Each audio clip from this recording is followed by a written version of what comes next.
ये जब लड़ाई हो तो घर का संगठित होना बहुत जरूरी है। एक एक सीट बहुत महत्वपूर्ण है। जो भी भारतीय जनता पार्टी में बरेली में हो रहा है, निश्चित रूप से पार्टी की छवि को इससे धक्का पहुंच रहा है। भारतीय जनता पार्टी अपने आप अगर चांस देती है तो फिर कुछ कहना नहीं है। सोने की थाली में सजा के आप सीट आदरणीय प्रवीण सिंह अरन जी को दे रहे हैं, वैसे दे दीजिए। बरेली में मुख्यमंत्री योगी आदित्यनाथ जी की सभा भी हो चुकी है, प्रत्याशी की घोषणा हो चुकी है और एक दो दिनों में बरेली के जो भाजपा के प्रत्याशी हैं नामांकन दाखिल करने वाले हैं।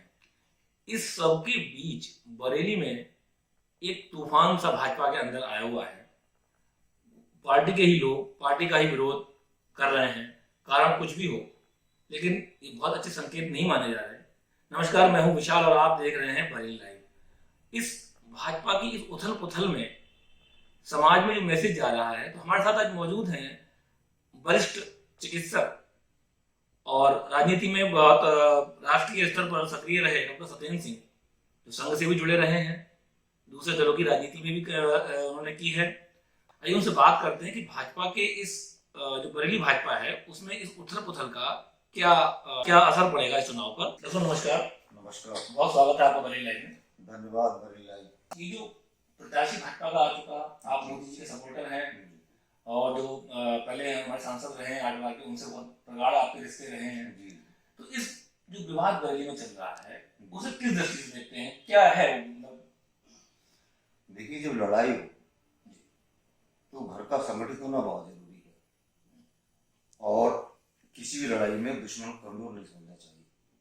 लेकिन जब अपना ही घर कमजोर हो तो फिर लड़ाई बड़ी मुश्किल हो जाती है, ऐसा मुझे लगता है। जो भी भारतीय जनता पार्टी में बरेली में हो रहा है, आप भी समझते हैं और सब मतदाता समझते हैं और चर्चा भी हो रही है कि इसका पार्टी को नुकसान होगा। और जो मिशन है भारतीय जनता पार्टी का, आदरणीय मोदी जी और योगी जी के नेतृत्व में भारत को विश्व गुरु बनाने का, भारत को एक ऐसा राष्ट्र बनाने का जिसकी सीमा पर बैठे दुश्मन भारत के बारे में एक बार अगर कुछ खराब सोचते हैं तो कांपने लगे, उसमें कहीं ना कहीं अवरोध पैदा होने वाला है। एक एक सीट बहुत महत्वपूर्ण है और क्योंकि आपने देखा हुआ एक बार 13 वोटों से अटल जी की सरकार गिर गई, तो 400 का सपना जब लेके चलते हैं तो उसमें बरेली की भूमिका बड़ी महत्वपूर्ण होगी, क्योंकि बरेली भाजपा का गढ़ रहा है और यहाँ आदरणीय संतोष गंगवार जी लगातार 8 बार सांसद रहे हैं, मंत्री रहे हैं। उन्होंने देखा जाए तो पूरी भाजपा को बरेली जिले में और मैं कहूँ रोहिलखंड मंडल में जीवित रखने का कहीं किसी व्यक्ति का योगदान है तो वो आदरणीय संतोष गंगवार जी का है। तो बहुत अच्छी बात आपने की डॉक्टर साहब। संतोष जी निसंदेह बरेली के भाजपा के रीढ़ है। भाजपा शून्य से जो शिखर तक लेकर गए वो संतोष जी लेकर गए, उनके बिना यह असंभव था। 8 बार के सांसद रहे हैं, कई बार मंत्री भी रहे हैं, लोकप्रियता जबरदस्त है और उन जैसा गंभीर व्यक्ति। लेकिन उनके ही भारत सेवा ट्रस्ट पर एक प्रेस कॉन्फ्रेंस होती है, लोग इकट्ठे होते हैं और वो जिस तरीके से चीजें आती, उससे क्या लग रहा है, वो क्या संदेश जा रहा है जनता में कि भाजपा में फूट है? देखिए, टिकट किसको मिलेगा किसको नहीं मिलेगा ये तो आदरणीय मोदी जी और एक कार्यकारिणी को निर्धारित करेगी। ये हमारा बरेली का विषय नहीं है। नहीं, तो बात टिकट की, टिकट तो जो मिलना था, जो विवाद है सर, मैं आपको बात काट विवाद है वो टिकट पे ही है। मेरा जो सवाल है सवाल ये देखिए, जैसे टिकट वैसे हम आप बात कर रहे हैं टिकट कटा, क्योंकि भाजपा की जो हमारे पास जानकारी है, जो दुनिया जानती है कि एक एज फैक्टर बनाया गया था कि इस एज फैक्टर के बाद में उसको टिकट कम नहीं दिया जाएगा। संतोष जी ने उसको एक्सेप्ट भी किया। उनका एक भी बयान अभी तक ऐसा नहीं आया कि वो दावेदारी कर रहे हैं या उसको हम कोई पार्टी का विरोध कर रहे हैं।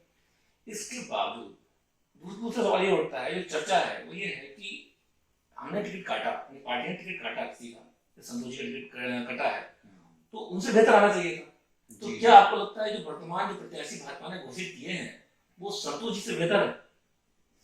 ये सवाल आपका बड़ा महत्वपूर्ण है।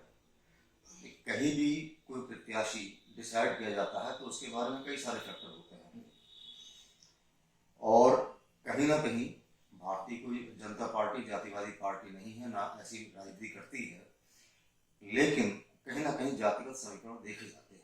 चुनाव जीतना होता है, सरकार बनानी होती है। जातिवादी पार्टी नहीं है भाजपा, पार्टी विद डिफरेंस लोग उसे कहते भी थे, लेकिन 30-40 साल तक एक जाति विशेष के सांसद हमारे पास रहे, अब उसी जाति का हमने दूसरा कैंडिडेट भी पार्टी में उतारा है, तो ये इसे जातिवाद नहीं मानेंगे।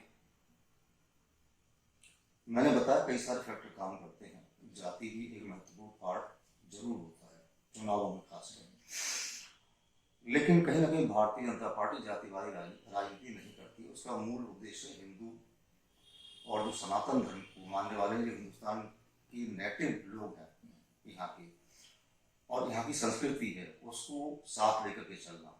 तो इस मानसिकता के जो भी लोग होते हैं वो सब इस पार्टी में कभी ना कभी कहीं ना कहीं जैसी उनकी उपयोगिता होती है उसके हिसाब से उनको एडजस्ट किया जाता है। तो जहां तक संतोष जी का टिकट काटने का सवाल है, मैं तो नहीं कहूँगा उनका टिकट काटा गया। भारतीय जनता पार्टी के वरिष्ठ नेता हैं, पार्टी निश्चित रूप से उनके लिए कुछ अच्छा सोच रही होगी। आगे कहीं का राज्यपाल या कोई बड़ा पद या कोई जिम्मेदारी जनता भारतीय जनता पार्टी निश्चित उनको देने वाली होगी, ऐसा मेरा विचार है। और चूंकि छत्रपाल जी भी राष्ट्रीय स्वयंसेवक संघ से बहुत लंबे समय से जुड़े हुए हैं, अब कहीं ना कहीं ये मानक रहा है उनको टिकट देने में, और बहुत सारे समीकरणों के साथ। तो मेरा तो ये मानना है कि जो इस समय पार्टी में चल रहा है, भारतीय जनता पार्टी की डिफरेंस मानी जाती है, निश्चित रूप से पार्टी की छवि को इससे धक्का पहुंचना है। और हमें ये सोचना है कि अगर हमें आदरणीय मोदी जी के नेतृत्व में सरकार बनानी है तो हमें हर कीमत पर एक एक सीट उतनी ही महत्वपूर्ण है जितनी की वाराणसी की आदरणीय मोदी जी की सीट महत्वपूर्ण है और जितनी अन्य सांसदों की सीट महत्वपूर्ण है। 80 में 80 का आंकड़ा हम लेके चलेंगे, तब हम वो लक्ष्य पा पाएंगे जो आदरणीय मोदी जी और योगी जी इस हिंदुस्तान को देना चाहते हैं। इससे जातिवादी पार्टी भी नहीं है, पार्टी डिफरेंस भी है, सारी चीजें हैं।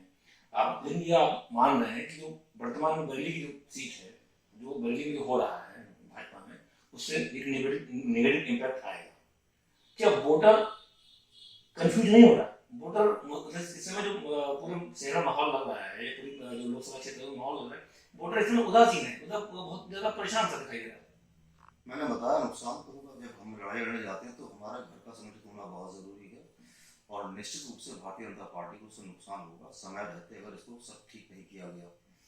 अजीब सी दिक्कत है भारतीय जनता पार्टी में, मैं पहली बार सुन रहा हूँ कि ब्राह्मण, की कुर्मी, की जाट, की बनिया, ये संस्कृति भारतीय जनता पार्टी की संस्कृति नहीं है। और जो लोग ये कर रहे हैं वो निश्चित रूप से आदरणीय संतोष गंगवार जी का भी नुकसान कर रहे हैं, और जो हमारे प्रत्याशी हैं उनका भी नुकसान करेंगे। और भारतीय जनता पार्टी का नुकसान केवल बरेली नहीं होगा, बरेली में अगर भारतीय जनता पार्टी आती है तो इसके लंबे लॉन्ग टर्म इफेक्ट आएंगे। यहाँ की विधानसभा सीटों पर भी फर्क पड़ेगा और खंड मंडल में पूरे में इसका फर्क पड़ेगा। सोचने वाली बात है। तो ये तो आप भी मान रहे हैं फर्क पड़ेगा, नुकसान होगा। सवाल ये जब संतोष जी को भी नुकसान हो रहा है, छत्रपाल जी को भी नुकसान हो रहा है, जो भाई जिसका टिकट कटा उसको भी नुकसान हो रहा है, जिसको मिला उसका भी नुकसान हो रहा है, तो फायदा किसका हो रहा है? फायदा विपक्ष का होगा। जब लड़ाई में लड़ रहे हो, आपका घर ही इकट्ठा नहीं है, तो विपक्ष को 100% फायदा होगा, इसमें कहने वाली बात ही नहीं है। तो मेरा विषय वही है कि ये समय इन बातों में नहीं पड़ने का है। आदरणीय संतोष जी का टिकट कटा नहीं है, उन्होंने, वो बहुत गंभीर नेता है, एक शब्द भी इस बारे में अनर्गल नहीं कहा है। जो उनके समर्थन में दिखाई दे रहे हैं मुझे, जो टिप्पणी करते हैं अखबारों में जी, और जाति की बात कर रहे हैं, तो उनसे मैं कहना चाहता हूँ संतोष गंगवार कुर्मी नेता नहीं, भारतीय जनता पार्टी के सांसद रहे हैं वो लगातार 8 साल। उन्होंने पूरी बरेली का नेतृत्व किया है। और बरेली की जब हम बात करेंगे तो चाहे वो विभिन्न जातियों में आप ले लें और हिंदू मुसलमान सबके लिए उन्होंने समर्पित कार्य किया है। बरेली को नई दिशा उन्होंने दी है। और रोहिलखंड मंडल में अगर ये सीट हार जाती है संतोष गंगवार जी को प्रमोट करने के बाद, मैं उनको प्रमोशन कहूंगा, कहीं ना कहीं पार्टी कुछ कर रही होगी, तो पूरे मंडल में नुकसान। आप ब्राह्मण हो तो ठीक है, ब्राह्मण हो, आपका भी होना है, भारतीय जनता पार्टी को होना है। और इस तरह की मानसिकता पब्लिक में जाएगी, भारतीय जनता पार्टी लोग सभी बात कर रहे हैं, तो समाजवादी पार्टी में और भारतीय जनता पार्टी में या बसपा में क्या फर्क रह जाएगा? Where is party of difference? There is no party with difference. वही आपने सपा का नाम लिया है, तो आप तो सपा के समाजवादी पार्टी के राष्ट्रीय प्रवक्ता भी रहे हैं। जी जी। तो उस भले ही आप उसमें वर्तमान सक्रिय राजनीति से थोड़ा दूर हैं, अलग बात है, लेकिन जो आपका अनुभव है, तो उस आज की डेट में जो कैंडिडेट है सपा के, जी और जो सपा तो इंडी गठबंधन का जी पार्ट है, जी जी तो वो एक बार संतोष जी को मतलब भाजपा को हरा भी चुके हैं। जी। तो उस फैक्टर को कैसे देखते हैं? देखिए, भारतीय जनता पार्टी जब भी यहाँ हारी है, चाहे वो डॉक्टर तोमर का इलेक्शन हो, मैं पुरानी बात कर रहा हूँ आपसे, मेयर साहब को, यहाँ भारतीय जनता पार्टी के विरोध में जीते और फैक्टर जातिवाद का था। मैं फिर साफ साफ कर रहा हूँ, तब भी ये सूट थे और पब्लिक ने रिएक्शन किया था। जातिवाद पे जब भी बात होगी तो भारतीय जनता पार्टी का मतदाता उसको बर्दाश्त नहीं करेगा और जो उस तरह की बात करेगा उसको सजा देगा उसको। तो भारतीय जनता पार्टी को अगर जीतना है तो उसको निश्चित रूप से इस प्रकरण का तुरंत कटाक्षित करके पूरी ताकत से आदरणीय प्रवीण सिंह ऐरन, जो समाजवादी इंडी गठबंधन के प्रत्याशी हैं और यहाँ उन्होंने नेतृत्व किया एज ए सांसद, उनकी पत्नी यहाँ मेयर भी रही और दमदार प्रत्याशी हैं वो, तो उनको हराने के लिए या समाजवादी पार्टी को हराने के लिए भारतीय जनता पार्टी अपने आप अगर चांस देती है तो फिर कुछ कहना नहीं है। सोने की थाली में सजा के आप सीट आदरणीय प्रवीण सिंह ऐरन जी को दे रहे हैं, वैसे दे दीजिए भाई।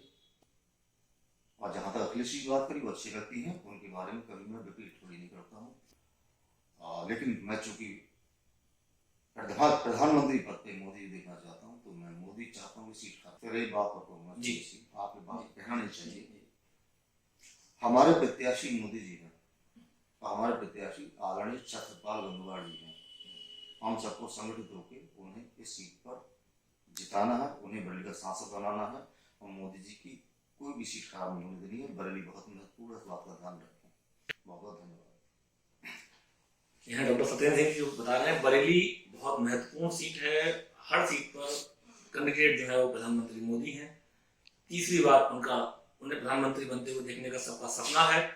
और बरेली के जहां तक विवाद की बात है तो देखते हैं भाजपा का जो नेतृत्व है वो कितनी सक्रियता से इस विवाद का पटक्षेप करने में सफल रहता है। हमारी शुभकामनाएं आपके साथ हैं, आप देखते रहिए बरेली लाइव।